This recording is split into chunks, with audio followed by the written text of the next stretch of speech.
Welcome to High Noon, where we talk about controversial subjects with interesting people. And just to remind you guys, we are moving to a new format where everything is going to be much more like the conversations that we have regularly the last Wednesday of every month with Emily Jashinsky. Emily's a senior fellow with us at IWF. She's also the culture editor at The Federalist. She is one half of Counterpoints with Breaking Points over one of the most popular political podcasts in America. And she's also over with YAF, Young America's Foundation, talking to youths, giving the old 30+ perspective to the unknowing youngs. Anyway, we're very grateful that she has made time in her schedule to talk to us once a month. So Emily, welcome back to High Noon. No, thank you for having me. It is one of my favorite parts of the month, and I always look forward to it. So thank you, Inez. Well, unfortunately, I don't have a lot of upbeat news to get to. There hasn't been a lot of upbeat news. We seem to be embroiled in or marching towards some. I don't want to be too dramatic here, but it seems like we are on the cusp of major war in the world. More not only than more than 2 weeks ago, but then more than a month ago, 2 months ago. So with this vicious attack on Israel being rather the addition to some of the tensions in the world in terms of great powers than the catalyst or the sole catalyst. But how do you see sort of the world right now? I know that's an extremely broad question, but you've done some coverage of the meetings that Russia and China have just gone through, the Biden administration's posture towards Iran, obviously these attacks in Israel. Obviously, we've had a hot war on the European continent with high casualties now for more than a year. And it seems like our enemies are actually quite openly talking about each other as allies. So what is your take more generally, and what should we be looking at, and how should we be feeling about this? Because I feel like American hegemony in the world has taken so many hits in the last several years that it leaves me quite despondent, especially when I look around and I see that we are in no domestic place to address those kinds of serious threats. Yeah, right. It's like the Biden administration doing the necessary task of talking to Ukraine about corruption, and that's coming from the Biden administration, which is like the least qualified presidential administration, specifically to lecture Ukraine on Ukrainian corruption. Although, because we are now waging a proxy war to the tune of just millions and millions of dollars, billions of dollars, it's important for us to be able to talk about that. And it's such a great illustration of the sort of, as you were talking about, American hegemony, the state of American hegemony. Um, and I have been surprised actually by the lack of attention paid in Western media to the meeting between Xi Jinping and Vladimir Putin last week. Viktor Orban was there too, of course, but a lot of leaders around the world flocked to Beijing for the 10th anniversary of the Belt and Road Initiative. It was the third Belt and Road summit. A lot of people know what Belt and Road is, but it's a sort of neo-imperial, soft imperial enterprise that the Chinese have very strategically been spreading around the world via soft power, mostly giving loans to developing countries that are exploitive, intentionally difficult, intentionally exploitive, intentionally bringing them under into their sphere. China talks about exporting socialism with Chinese characteristics, showing that as kind of the governing system of the future. They talk about that very directly. And they are in an alliance with Russia that was re-emphasized last week as the West was torn asunder, as the West had students posting paragliders on their social media, as the West saw demonstrations from London to Times Square of solidarity with Palestinians at best, but in some cases, clearly it was beyond that. It was solidarity with brutal terrorists, and our enemies, and they are our enemies. I know that people like to quibble over that. Is China and is Russia, are they truly enemies? Well, China has intentionally stepped into the void of American hegemony and tried to broker peace in the Middle East, tried to broker peace in Ukraine, not with much success. They've called for a ceasefire. They have not condemned Putin's brutal invasion of Ukraine. Whatever we think about American policy prosecuting that war, it was obviously an invasion. And so, yeah, I mean, this is frightening because there's echoes of 1913. I mean, a lot of people have been thinking about World War II in the aftermath of the October 7th attack, but I look at this as 1913 in that we have these alliances coalescing in ways that are it's such a fragile geopolitical ecosystem. Hezbollah attack could easily bubble into Israel taking action against Iran. We're talking about nuclear powers on the brink of a serious hot war that could drag Russia, China, even North Korea in, and in ways that are not sort of obvious to us as the first domino falls. We don't know what happens as those dominoes fall, exactly, who does what and how bad it gets. You don't necessarily know that a domino fell. When it fell, you can kind of see that picture more clearly afterwards. So that's what's really scary to me right now. Yeah, there's almost these kinds of alliances being made ideologically, right? The central feature of which is that they are anti-American and often anti-Western. And I don't want to take this idea too far because I have heard some things from Nikki Haley, from some other folks that seem not to distinguish between.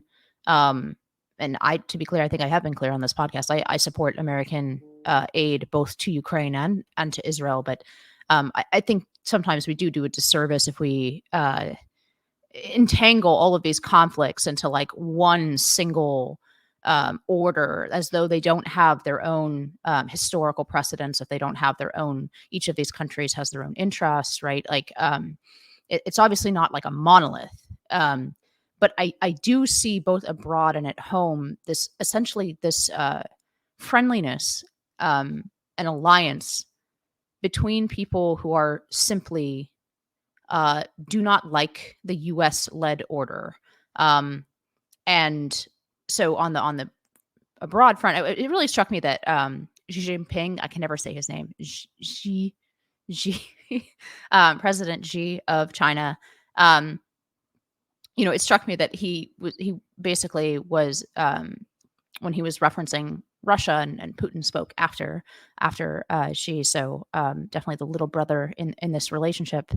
But he basically said, no, this alliance is on the right side of history. He used that phrase, which Obama made famous, and I very much identify with this sort of anti-American, anti-Western sentiment that exists on college campuses, which leads me to the second half of this alliance. We are not only seeing these marches on the Arab street in the Arab world, right, where we would expect it. And to be clear, these demonstrations actually, I think it's an important fact to make clear. They started before a single bomb was ever dropped on Gaza, right? It is a remarkable fact of this conflict where Israel has suffered this devastating attack, a level of savagery and brutality that, has to be essentially seen to be believed. And before the attack is even finished, while there were still live Hamas fighters in the contiguous borders of Israel, there were already demonstrators demonstrating against Israel, right? So, we've seen these demonstrations, and they're not just, sort of over there, and they're not even just in Europe where they've imported such high numbers of Muslim immigrants from both the Middle East and North Africa. But they've been here. And the story, if you look at the composition of these demonstrators, and as you say, often these demonstrators are overtly pro-Hamas, overtly justifying the terrorist acts that took place. These are not people with a picture of the two-state solution on their banners, right? These are people chanting Intifada, and have the paragliders who executed hundreds of young people at a rave, a music festival on the border. They chose that to that symbol. to march with. And it's an interesting mix of people because it's true that there's a high number of clearly like at least look like fairly recent Arab Muslim immigrants, but there are also a lot of the awfuls, right? There's a lot of uh, American woke white girls. There are non-binaries, with blue hair marching with keffiyeh, and I understand when people. I mean, it's an easy dunk when you see signs like "Queers for Palestine," right? Like, don't you know that they throw you off of buildings out over there, right?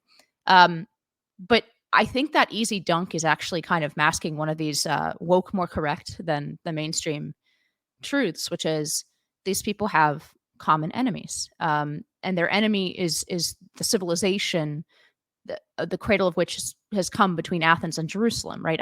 I say that wordy phrase instead of Judeo-Christian because I have my sort of ideological and theological objections to blending these two traditions so wholly as to call them Judeo-Christian. But nevertheless, we're talking about two traditions that are clearly identified with the West, and Israel is clearly identified. It's funny. It is the only Western country that is not in Europe or the New World, in my view. So I don't know what you think about how this alliance has formed or what's animating it at home, because on the surface, again, it seems completely silly. Um, I think in a deeper sense, it is not silly, and it's simply an identification of common targets, whether that's the West more broadly, America, Israel, you know, Jews, white Christian men. I think all of these categories of people and entities slot into um, the same like holding places in this pyramid of oppression. And just like the obvious fact that white men have been discriminated against in every major Fortune 500 corporation for the last 2 decades, and we have numbers to back that up now, um, and probable lawsuits to back that up, right? And that was considered unacceptable when at the same time that people were talking about microaggressions keeping minorities out of tech or whatever it is, the overt discrimination on the basis of race and sex was acceptable when it was aimed at white men. In the same way, I see them essentially saying, no, like, these are the colonializers, the oppressors. Anything that is done to them is an advancement of quote unquote social justice.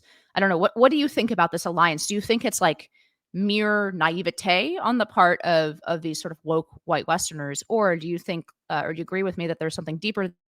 How do you think about this very strange alliance? Because I do admit that on the surface it seems extremely contradictory and weird.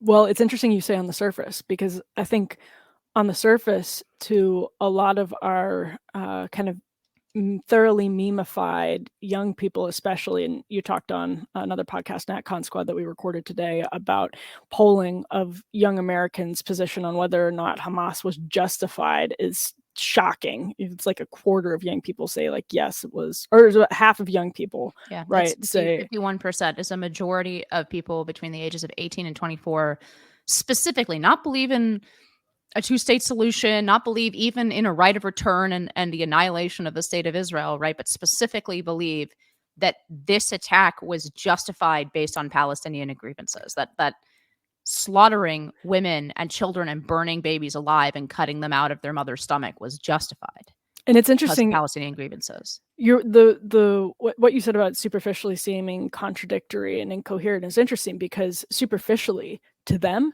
it seems actually like it's justified and coherent and righteous, because their superficial lens for absolutely everything is oppressor oppressee. It's the dichotomy, and I think actually Chris Rufo has been doing some really important writing on this since October 7th, on how exactly we have been conditioned as young college educated millennials and Zoomers to see the conflict in Israel. And that's not to say that these college educated young Americans between the ages of 18 and 24, which is obviously not our demographic anymore, as we like to point out, it's not to say that it's a well-educated, fully formed position. It is the opposite. It is to say, because they have been conditioned to apply the superficial lens to every conflict, whether they've read any books on it or watched a Netflix documentary or not, they look at the world through that lens. You can call it colonization, you can call it imperialism, you can call it by any name. You could call it Western capitalism, which is sort of funny applied to Israel, but you can call it any of these things. That's sort of the crude lens that so many Americans see the world through. And it actually blends over with anti-Americanism. I think that's a really, really important point. And you see that made directly by Muslim leaders, and you see it made in that alliance, as you refer to it, made by Western liberals. Judith Butler is the one that's been picked on a lot because she wrote something back in maybe the 90s, it might have even been early days of Hamas, about how it's important to see Hamas, which she says she condemns, blah, blah, blah, through the lens of the struggle for justice, the leftist struggle against capitalism and imperialism. I'm paraphrasing her, but that's the gist of what she said in that quote. And you can say you condemn Hamas's violence on one hand, and then say that it's not contradictory or incoherent to see them as a necessary part of the sort of broader struggle against imperialism. But what you end up with is that incredibly important tweet that went viral immediately in the wake of October 7th, which is, what did you all think that decolonization looked like? That is probably the most honest and important tweet that's been posted, because it was liked by people at the Washington Post, et cetera, et cetera. And if journalists were being honest, and if leftists were being honest, they all would have been liking that post, and they all would have been posting the paraglider. But they're not intellectually honest, and they don't fully understand this themselves. And I think that's also important. When you have people looking around and saying, how could these Harvard students be marching? How could they be signing letters like this? And one girl took her signature off the letter, I think, notably. But I think that's the important thing, is they have not fully thought through. Some of them have, of course. Some of the people you mentioned, who seem like relatively recent immigrants to the United States, and some of them have fully thought this through and have gone full paraglider.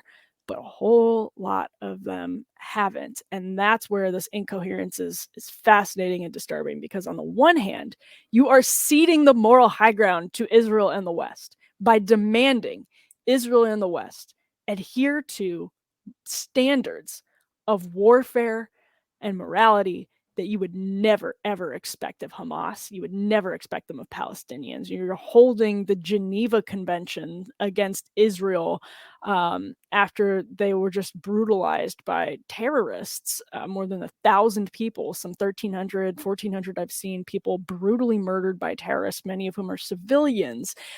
You're holding them to standards of warfare that I think are generally better. I'm not saying I agree with every, international law or point of the Geneva Convention intellectually. You can have debates about those things, but that is a moral. You are ceding the moral high ground to Israel without even realizing it, by holding them to those standards. And I really think that this is not. It is so superficial, and that's what's shocking about it, is that superficially it's obvious that you would have an easy time standing with Israel in the wake of what happened on October 7th, because nobody, whether it's Palestinians, if the roles were reversed and Israel had stormed into homes of Palestinians and killed babies in their cribs, I think we would all have an easy time immediately standing with Palestine. And that's exactly how it should be. It's not more complicated. But when you're conditioned to see everything through the colonizer versus colonized, oppressor versus oppressee lens, by the way, that's how you end up at my alma mater getting rid of your mascot, which is the Colonials. I mean, it's just idiotic. But they don't see what is so obviously superficially incoherent, because that's how powerful I think the conditioning has been. Yeah, I mean, I'm glad actually you brought up the getting rid of the mascot, because to me this is ideologically coherent in that it hangs together.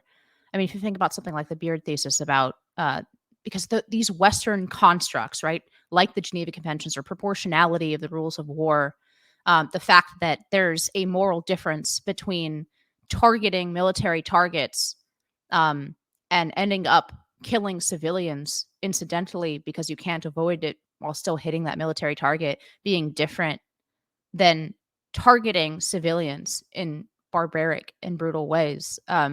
this is a Western construct, right? Even the notion of civilian, the word civilian comes from citizen. It comes from a Roman and the Latin construct of citizen, right? So these are Western constructs, but I think this ideologically hangs together exactly because the thesis, and I'm returning to the Beard thesis for a moment, and that is for folks who aren't familiar or haven't seen. I can't remember, was it Beard that was cited in The Departed, in that one scene? I can't remember which historians were cited in that scene, but in any case, he's famous for, yeah, go ahead. Oh, I was gonna say, I think you're right. I think you're right. Yeah, but he's famous for the thesis that essentially our constitutional order is a mere cover for a bunch of rich white men who had money and power and wanted to keep it and set up the rules in such a way that they would keep that wealth and power. And in that sense, our Constitution is just a cover for an overt racial hierarchy. In the same way, I think that when you talk about, like, even in modern critical race theory kind of concepts, right? The idea is that the rule of law or Enlightenment principles, free speech, right?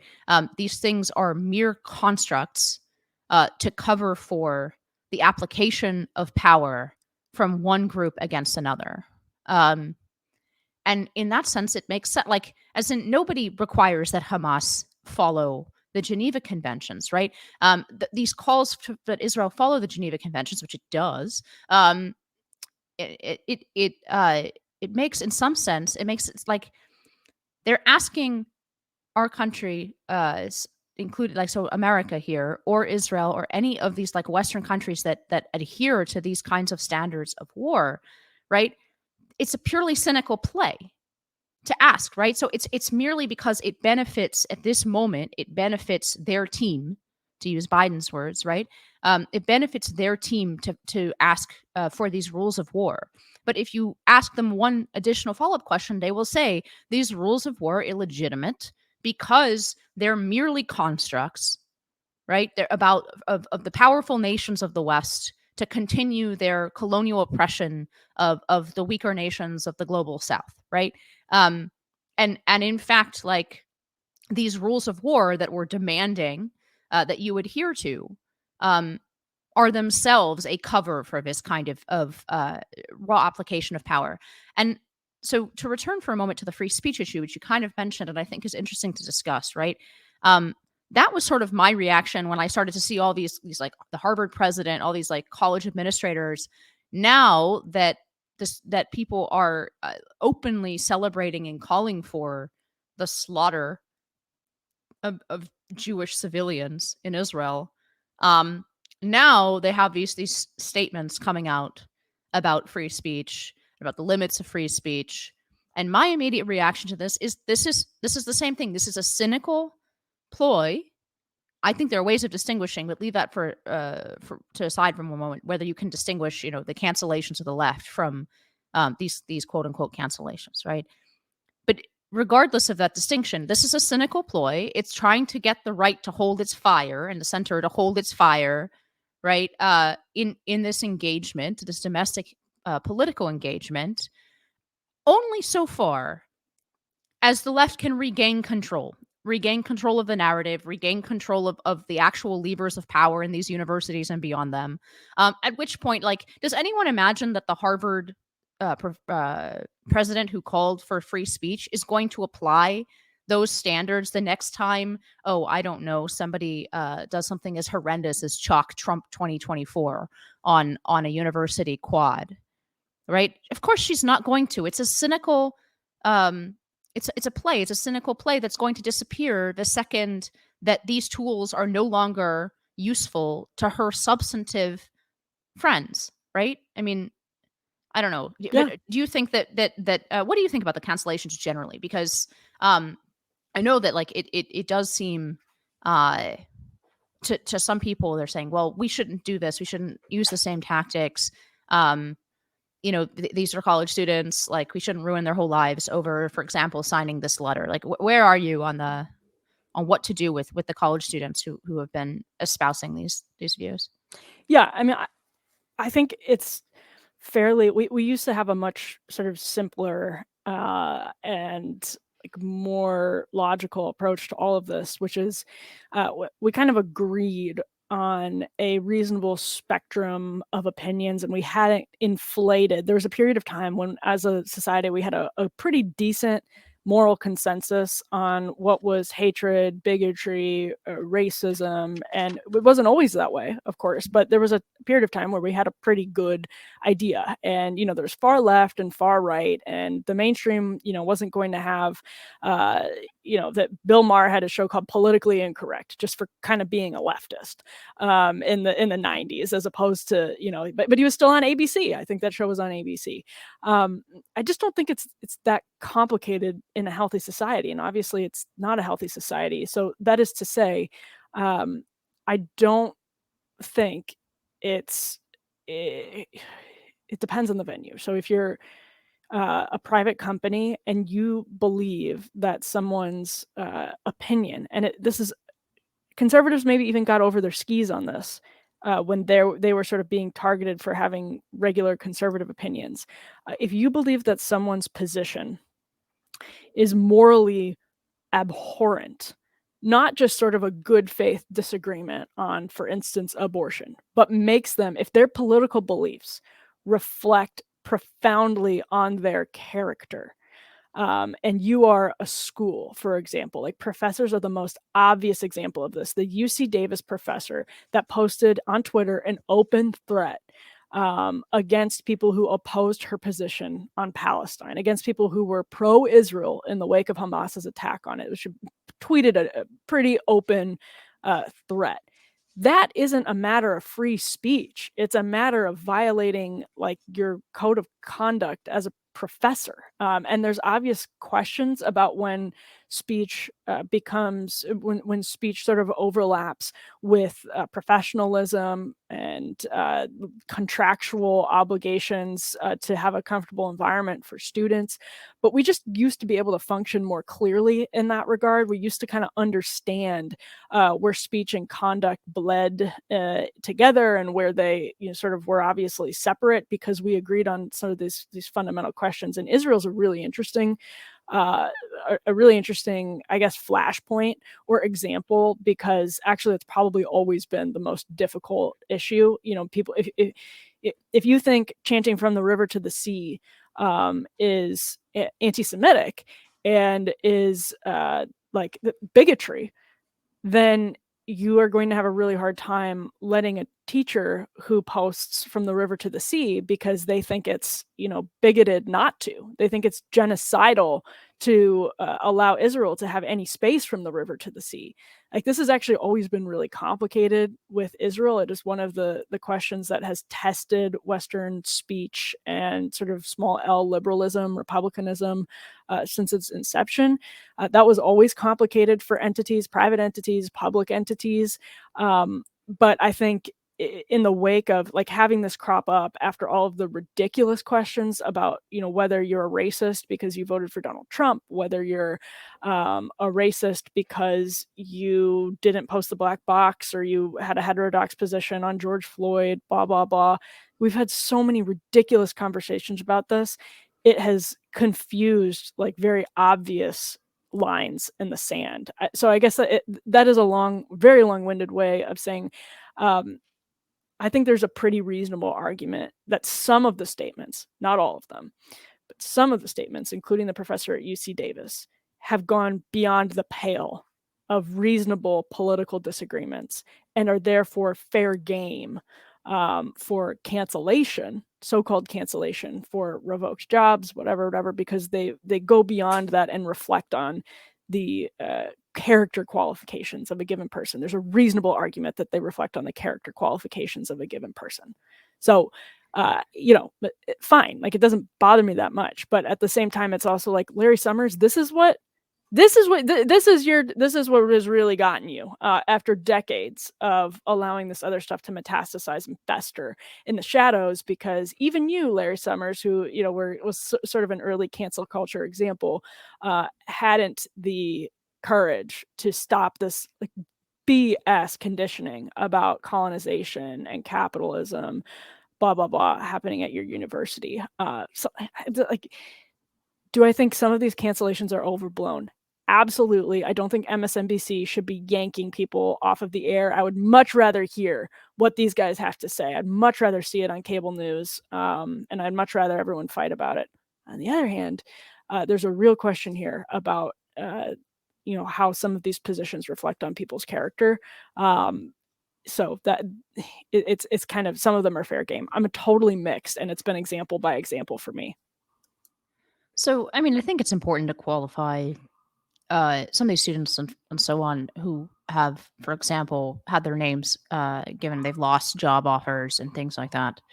That all the examples I have seen have, again, not been pro-Palestinian. They have been cheering the attack. Right. Um, And the Harvard and statement said Israel is, quote, entirely to blame. That's an insane right. position. So I just want to distinguish that, because I think I would have a problem with some of these cancellations if they were yanking job offers for students expressing an opinion about like a two-state solution, or like that they're standing in solidarity Right. with the Palestinian people, as stupid as I think both of those things are, by the way. Right. Right. I think that there have always been substantive parameters around what we call like polite society, which also extends to business arrangements, right? There actually have always been limits, that Anglo tolerance of who we do business with. And so it's never been, and this is where I think Michael Knowles, for example, actually understands this debate much better than a lot of people on the right. And he's pointing out that, there's a difference between canceling somebody for something that's true and something that's false. And you can't avoid this dichotomy, right? The problem isn't that there are some views that will get you kicked out of polite society. That's always been the case. The question is which views, and are they true or false? So that's so important, because it's what we were talking about, how we used to have more consensus. And that's the biggest, that's one of the biggest things that we've lost, that's made this conversation about cancel culture easier to prosecute, or more difficult to prosecute in recent years, because we don't agree that truth fundamentally, and Michael writes about this in his book, which is great, on speech, and is much more honest than a lot of the conservative critics of cancel culture, as reasonable as their positions may be, about, there has to be shame in society, and nobody should just be pro absolutely everything, like the position and in of point of fact, no one really is. Exactly. No one really is. It's never been, I keep using this example, but it's never been a good thing for you in America, for your career, to have a swastika tattooed on your forehead. Like that's never been, you would not be hired in a white shoe law firm with a swastika on your forehead in 1948. It's not cancel culture for Harvard or for the white shoe law firm to take away your job if you do that. Yeah. So I think we have this unavoidable move from procedure and procedural protections to the substance of what's being asserted. It's not just wrong because the procedure is wrong to fire people for expressing the belief that men and women are different. That is a true belief. And yes, we leave actually in the United States an enormous amount of room for people to be wrong about things. So we protect false speech, but we protect false speech in the interest of making sure that the truth gets out there. We don't protect false speech for the sake of it, and that's not actually the legal construct in the United States. We protect false speech only because we do not trust the government to make that distinction between true and false speech. Not that the distinction doesn't exist, right? And I think that's something. Again, I think Michael has really his book was very good. I had him on here when the book came out, and it was funny because he told me, like, afterwards, a lot of people did not read the book when he was doing it and assumed that it was this maximalist free speech position, and so all the interviews, or a lot of them, were postured from that perspective, when in fact he had written something much philosophically deeper. Recalling, and again, for example, God and Man at Yale is a book that contains arguments against academic freedom. 100. Right? That is what it is, basically. Yeah. And there's this collapse, this total collapse of the right into this hollow libertarian proceduralism, without any of the substance. And look, I'm not against the proceduralism in many cases. It's important to keep certain procedural protections. Due process, for example, is a procedural protection that protects a core right of Americans. So I'm not saying these procedures are irrelevant or we can dispense with them. But you can't build a common consensus or culture on procedure. You have to, at some point, assert this is true, this is false, and we've totally lost the ability to do that. And just as a funny thought, exactly to the point, Politically Incorrect on ABC was canceled. It was canceled after 9/11 in 2001, when yes, there was a conversation about politically correct. That's what the name is playing on, right? About PC language, but we didn't have what we call today cancel culture. Okay, and yet it was booted off air. I actually think unfairly, but it was because of a joke that Bill Maher made days after 9/11, or actually a statement, not even a joke. It was like kind of made jokingly, but in which he said that the 9/11 terrorists are not cowards, right? You're not a coward if you fly a plane into a building. Like, and I actually agree with that assessment. But in the initial days after that attack, after 3,000 American dead, that was considered beyond the pale. It was considered too close to offering understanding and tolerance to the terrorists who had just taken 3,000 American lives in cold blood. And that's why he was moved to cable. That's Right. why that show was canceled. And we didn't have this meanwhile, conversation about quote unquote cancel culture. and the media proceeded, after canceling Politically Incorrect, to go after years of finding the specter of Islamophobia under every single rock, right? So it wasn't that the media objected to, whitewashing the impulses of radical Islam, because they proceeded to do that for years. It was a question of basically taste. And as a culture, and this is another thing that I think, free speech absolutists, which I refer to myself in that way sometimes, because it's like, as free speech and absolutist as you can get, of sort of disagreeing with Michael on a lot of different points. But we also have to remember that those boundaries, as Palia would argue beautifully, when it comes to nudity and sex, those boundaries are what often, she talks about this with the Code, which was totally voluntary in Hollywood, golden age of cinema. That's what makes art good. That's what makes politics radical. That's what makes these conversations sometimes invigorating, because you dabble in things like Bill Maher did. Your comedy, you're sort of pushing boundaries, and sometimes you go in places like with that. Do I think it was cancelable for the show? I mean, maybe, because the country was sort of mobilizing and et cetera, and it wasn't good for business, certainly for ABC. But like, I actually think it's great that Bill Maher said that. Like, he should be able to see that. He should be able to say that, because that's where our conversations become interesting and valuable, is in that disagreement. And when people are outraged, they argue. And when people argue, they come to better positions. So these things are all, good. Like and this is probably where Michael and I would disagree on some of that. And we have disagreed on some of that. Like it is important for the sake of contrast, and it is what makes it often, not always, but it is what often, I'm not saying the piss Christ was a valuable exercise at all, and sometimes in the sake of pursuing that contrast and allowing for that contrast, we go full postmodernism.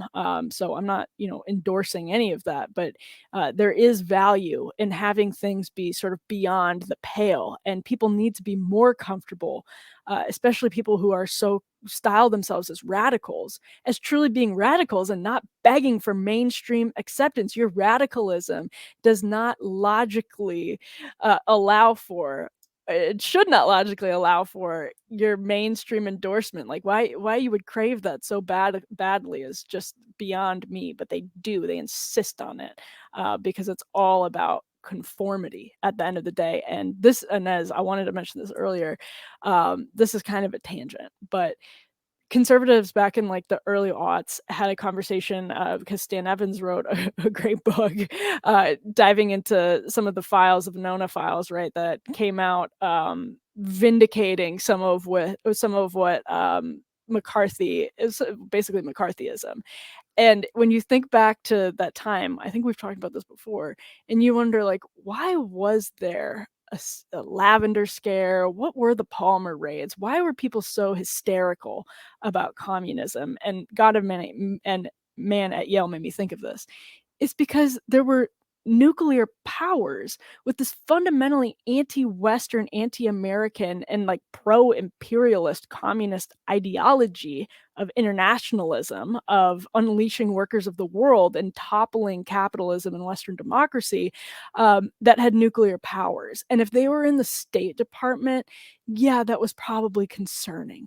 So none of this is to endorse full McCarthyism, but it is to say, and Stan Evans himself was critical of McCarthy, but it is to say that, you know, looking back and William F. Buckley saying maybe we shouldn't have communists educating every child that goes through the system of higher education because they're then going to be overly sympathetic to nuclear powers that absolutely hate us. Huh. Like, when you look around the world right now and you see what America has become, you think, if only we had that wisdom now. Heck, it sounds reasonable to me. But look, I think what you're pointing to is there is, and actually, this is what small L liberalism meant until the 60s. There exists a space between firing, people who cheer terrorist attacks and jailing them, right? And there exists a space between putting the piss Christ guy in a cell and not giving him a show at the Met, right? I don't think he had a show at the Met, by the way. I'm just anyway. Well, he had government funding. Like, we funded it. That was the controversy. Like grants, right? Giving him a National Endowment of the Arts, right? Grant, right? There is actually, that is the space of liberalism, in the best sense. And actually, this is why I ultimately am. I find myself, somewhere in between the common good conservatives, perhaps, and the more like Reaganite understanding of the world, because I am a liberal. What I'm not going to cede is the post-1960s definition of liberalism, under which no country has been liberal, right? Like, the US was basically an illiberal country until the mid-60s. Like, this is the understanding that we're supposed to have. Whereas I think we were a liberal country with strong other influences. We weren't a pure liberal country, but we had strong religious influence, Christian influence. We had a strong civic tradition and a more like small R Republican tradition of self-government. And these were all running contrary to sort of a pure distilled vision of liberalism. But even that vision of liberalism itself, for example, did not exclude the states making these normative declarations on the basis of small d democratic power about morals, straight up morals, not just like, not just things that might be related to morals and the discussion about whether people can even bring their sense of morality, whether derived from religion or elsewhere, into the public square, that has characterized our debate about these things since the 1960s, that it's inherently illegitimate, but in fact that it was presumptively legitimate for and within the boundaries of the liberal tradition for a people to substantively declare some things immoral, bad for the society, and then to decide, do we want to actually ban this, or do we want to discourage it in a number of other ways? And this is like, in some ways, a pragmatic conversation, but and that conversation, I think, can be had with a large degree of nuance, a large degree of tolerance in the sort of classical sense of the word, and a large respect for that dichotomy between the mainstream and the fringes of society, and not needing to sort of go down and hunt down, dissenters in that way and lock them all up or something like that. But nevertheless requires this ability to actually step into the normative conversation that still feels inherently illegitimate to a large part of the right. And I wonder if this event I obviously wonder if people's eyes will remain open on from this event. I mean, I've definitely seen more interest. I mean, Nikki Haley came out and said we need to defund universities. You know, look, I get the resentment, by the way, that they didn't do this for anything else. Like, why is this the moment? You didn't see this coming for the last 20 years. You didn't see this coming when there was, anti-white hatred being, you know, uh, being spread on college campuses. And now something happens in a foreign country, and this is the moment for you. I understand that kind of like resentment from people. That being said, it's an unproductive resentment in the sense that, if they're willing to do it now, full steam ahead, as far as I'm concerned, right? Like, I'm not going to sit around and like not join this in this effort. But like the fact that you have mainstream centrist Republicans coming out and saying like we need to do something about the universities, right? Um, I mean, I hope that will last. I hope that this kind of eye-opening experience, because if this surprised you fundamentally, if the reaction to this attack surprised you on universities, on the streets of Greenwich Village and Bay Ridge for two different reasons, right? Greenwich Village being the queers for Palestine, and Bay Ridge being the recent immigrant population out there. If this alliance surprised you, uh, and the ferocity and the willingness to look at even away from this level of violence surprised you, then you need to adjust some of the priors and how you see the world, because And it was predictable. I was honestly surprised there was any pushback. That was the surprising part of it to me. agreed. And that's how I felt in 2020 when people were like looking around at the Yes. statue topplings. I was like, what did you? Yes, of course they're doing this. Of course they're doing this. This has been like festering and growing and growing and growing, metastasizing in the shadows of your attention as you were mocking, as the good folks over at Vox and wherever else was mocking Fox News for having campus craziness segments on Fox and Friends. You're laughing. Do you realize what's happening? Of course this is happening. And so I think it's like the people who say we need unbiased news. Well, that's technically impossible, right? Because you have to put a headline on your stories, and you have to, at the end of the day, decide what You have stories to to choose a cover. story. Yeah. Exactly. Yeah. So there's always going to be human bias in covering the news, and there's no such thing as neutral liberalism, no matter how romantically libertarians wax about it. What they're really talking about is a more neutral or a good neutral system. Good, of course, is involving human bias as well, but like we used to have boundaries. Like you can have neutrality within boundaries that you agree on, and those boundaries aren't going to be perfect. For example, because for a long time in this country, they allowed segregationists, enslavers into the boundaries of what constituted a reasonable discourse. But you're always improving. That's the point of small r republicanism. It's that you are always improving, and you are always striving for a more perfect union. Not a perfect union, a more perfect union, because you fundamentally agree that human beings are not going to create a perfect union. It's more perfect. And so when you to your point, Inez, when we can't fundamentally agree on, again, like the concept of truth, which is something that we did agree on, as we were striving towards a more perfect union during very dark periods in American history, as to what our law allowed for, as to what our culture allowed for, as to what was not shamed, and where there was no shame in Jim Crow, et cetera, et cetera. Um, we at least agreed that certain things were true. We at least agreed on that sort of fundamental concept. And then when you get into the 20th century, you lose that. And that's where everything, I think, rather than striving to be more and more perfect, we're devolving. We're becoming less and less perfect because we can't agree on some of those base points. When you have to, and able to engage in liberalism, you have to agree on some of those basics. And we don't, and there's no signs that it's getting better.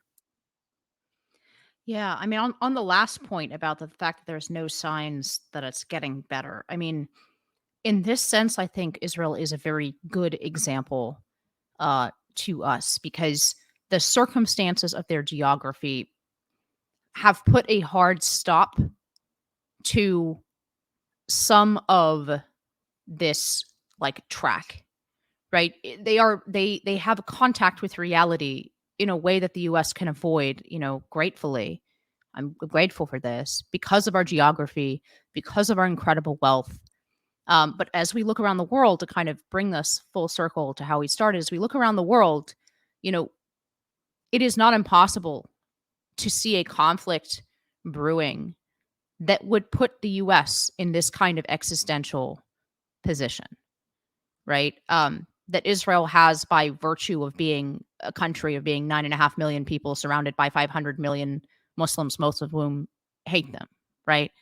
Um, it is not impossible to imagine a conflict brewing that would actually require, in order to be victorious, would require a unity of purpose and the kind of exactly not self-hating and uh, like it would require us to take our own side and to do so normatively, vigorously, and without equivocation, and put our shoulder to the wheel in a way that we have not had to do in order to win. Like a conflict with China is no joke. A conflict with China and Russia is no joke, right? It's not the sort of thing that the U.S. can win with one hand tied behind its back.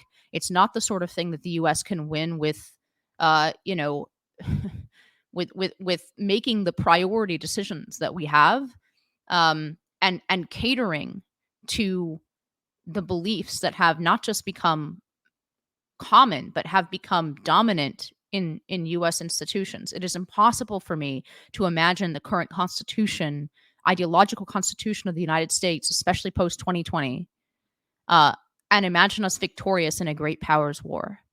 Um, and that's something that's truly scary, right? Like that perception of invincibility.